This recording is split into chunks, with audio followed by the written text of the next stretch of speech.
Ya, sekarang kita langsung masuk ke prakteknya, tetapi sebelumnya saya akan memberikan sedikit pengantar tentang apa itu stack. Stack adalah tumpukan. Dalam bahasa pemrograman, diartikan sebagai suatu kumpulan data yang seolah-olah ada data yang ditumpuk di atas data lainnya. Dalam stack ada dua fungsi utama, yaitu pop dan push. Pop digunakan untuk melihat data yang berada pada tumpukan paling atas, sementara push digunakan untuk menambah data baru pada tumpukan. Ada juga fungsi-fungsi tambahan lainnya seperti print, retrieve, isFull, dan juga isEmpty. Nah, langsung saja. Seperti biasa, buka text editor, buat file baru, kemudian simpan. Di sini saya sudah membuat file baru dengan nama stack.cpp. Kemudian kita tambahkan library standar yaitu iostream dan menggunakan namespace std. Nah, di sini saya juga membuat fungsi main, fungsi utama yang akan dieksekusi oleh program. Pertama, untuk stack kita akan membuat sebuah struct, di mana struct ini dipakai untuk menyimpan data. Nah, data pada tumpukan. Saya beri nama data, kemudian dibuat dengan array karena nanti data yang ditumpuk bukan cuma satu tapi ada beberapa data. Di sini saya membuat ada 10 data. Kemudian ada variabel top untuk menandai data yang berada pada urutan paling atas. Kemudian kita deklarasikan stack ini ke tumpuk atau kita panggil. Kemudian kita buat fungsi utama yang pertama yaitu push. Push membutuhkan parameter input. Ini saya beri nama input. Digunakan untuk menumpuk data baru ya, push ini. Jadi dia topnya kita naikkan, kemudian datanya kita masukkan ke yang paling atas tadi. Inputnya kita masukkan ke data. Kemudian fungsi yang selanjutnya adalah fungsi pop. Fungsi pop ini bertipekan integer karena dia nanti digunakan untuk mereturn data yang berada pada tumpukan paling atas, tumpuk top. Oke, selanjutnya kita membuat fungsi set awal program untuk men-set nilai tumpukannya, topnya itu ke -1 untuk sebagai nilai awal program. Kemudian kita buat fungsi dengan tipe data boolean, yaitu fungsi isEmpty. Di isEmpty dia akan mengecek apakah tumpukan topnya itu masih -1. Kalau dia masih -1, maka dia akan mengembalikan nilai 1 atau true. Karena kalau nilainya masih -1 berarti dia masih kosong tumpukannya. Kemudian kalau tidak kosong dia mengembalikan 0 atau salah, berarti tumpukannya sudah ada isinya. Kemudian yang kedua ada isFull. isFull ini digunakan untuk mengecek apakah tumpukan sudah penuh atau belum. Tumpukan sudah penuh atau belum kalau nilai topnya sudah 9, karena kita cuma menyimpan 10 data. Sama seperti kalau kosong mengembalikan 0, mengembalikan 1. Kemudian kita buat fungsi print untuk mencetak semua data yang ada di stack kita.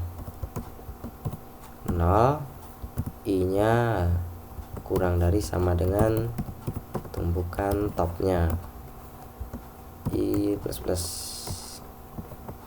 kemudian kita di atasnya kita cout dulu, kita keluarkan kalau dia mengeluarkan data. Nah, kita tampilkan di bawahnya. Kemudian for-nya kita keluarkan data yang berada di tumpukan.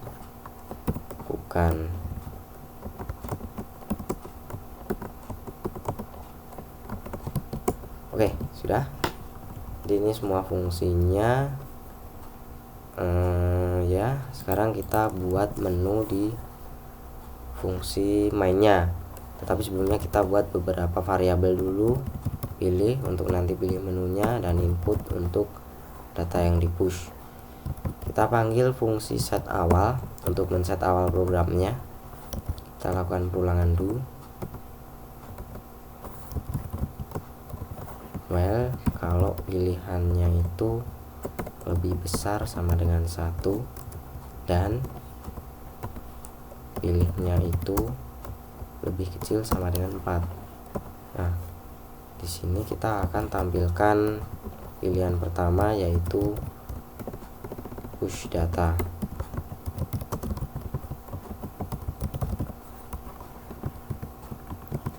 Kita copy paste aja. Ada 5 pilihan: push data, pop, print, clear, dan exit. Tentu kita kasih nomor pilihannya 2, 3, 4, 5. Kemudian kita buat pilihnya. Untuk memilih mana yang akan kita pilih, kita buat input untuk user. Inputnya taruh di sini, pilih maksud saya. Kemudian di sini saya menggunakan percabangan switch. Nah, di sini parameternya adalah pilih. Nah, di dalam percabangan switch, untuk menentukan percabangannya kita membuat case. Andaikan user memilih 1, maka dia akan mempush data. Sebelum mempush data, kita akan mencek apakah datanya penuh atau kosong.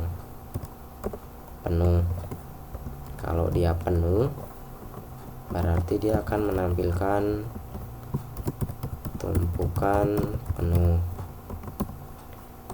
Kalau tidak, berarti dia akan minta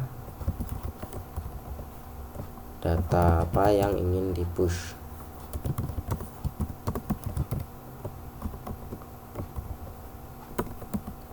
Data yang ingin di-push kita buat input untuk inputnya, kemudian kita push inputnya tadi. Sudah selesai. Sekarang kita break. Kemudian kita buat case yang kedua. Case yang kedua yaitu ketika user memilih untuk pop data. Sebelum pop data, kita harus cek datanya apakah kosong ataukah isi. Kalau datanya kosong, maka tidak ada data yang di pop atau tumpukan kosong. Tidak, berarti dia akan menampilkan data yang di push, yang di pop maksud saya. Pop. Oke, kemudian kita break lagi untuk ke sini. Selesai. Kemudian kita case yang ketiga. Case yang ketiga yaitu untuk print data. Sama, kita harus cek dulu apakah dia kosong atau isi. Kalau dia kosong berarti bukan kosong. Kalau dia berisi berarti kita harus panggil fungsi print.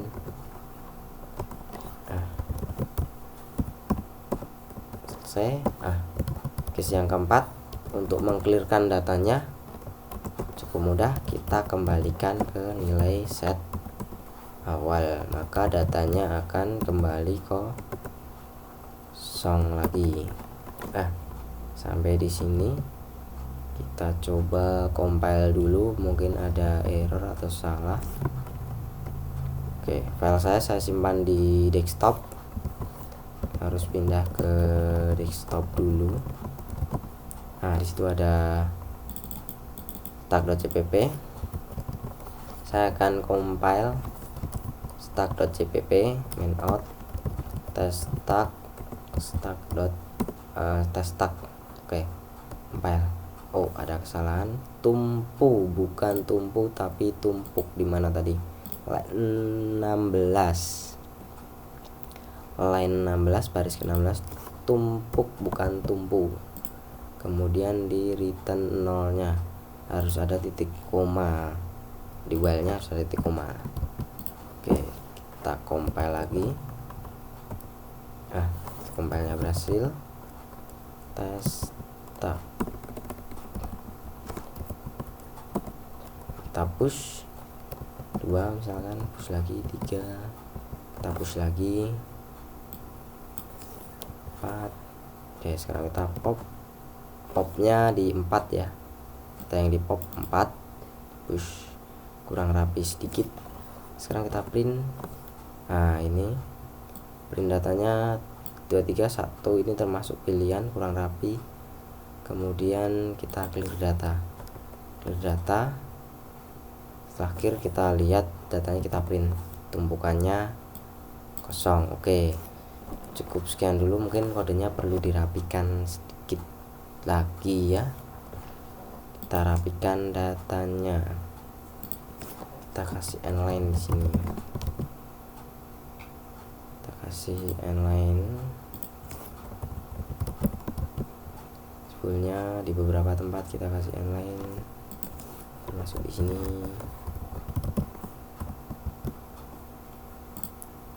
Nabrak dia kosong ini printnya.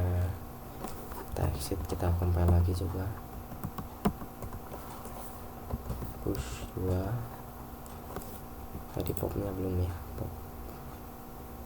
popnya kita tambahkan sedikit. Kita exit lagi, compile lagi.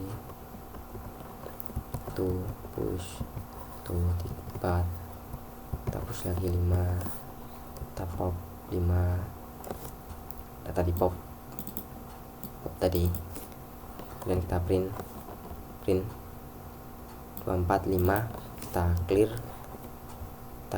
Kemudian kita print lagi, dia sudah kosong. Oke, sekian dulu dari saya. Sekian, terima kasih. Sampai jumpa kembali. Kalau ada pertanyaan silahkan tanyakan di kolom komentar.